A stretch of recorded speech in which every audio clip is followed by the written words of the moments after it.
As many of you may know, I happily took a paid visit to the Brooklands Museum. This video, if you want to know, this video is going to showcase the Imagery Picture View Slideshow featuring the Brooklands Museum London Transport Zone, because they've got a zone where they show London Transport. That is. So this video is going to showcase that. And Brooklands Museum has had a long history. It originally started off in 1907. And it closed for a period after 80 years of being open. It also served as a factory making aeroplanes and jets, what have you, for a period when they became, that was when passenger aeroplanes and jumbo jets, what have you, were popular at the certain point. It doesn't do that now. Now it's a museum where one can explore and visit, and as well as a museum that hosts events on certain weekends of certain seasons of every year, that is. So it's had an interesting history, Weybridge Brooklands Museum, that is. It closed in 1987, and it wasn't until 4 years later, in 1991, that a group of enthusiasts helped to reopen Brooklands to turn it into a museum, a point of interest for tourists to visit all around the world and up and down the length and breadth of the United Kingdom as a whole. But this is the Imagery Picture View Slideshow video featuring the Brooklands Museum itself in the London Transport Zone, that is, and without further ado, let's see this video itself rolling into action.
The Brooklands Museum as a whole is marvellous and enchanting in every way.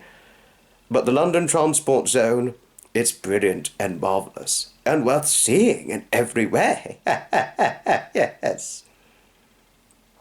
Oh, yeah.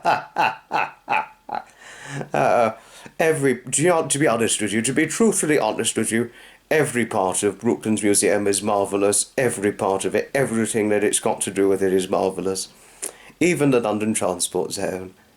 And especially when they're hosting events, because I've namely only gone when events are happening, and I'm looking forward to going again later this month in April of 2025. Thank you all most sincerely kindly for watching, and I think it's going to be from 2025 onwards, I'm going to be going 3 or 4 times a year.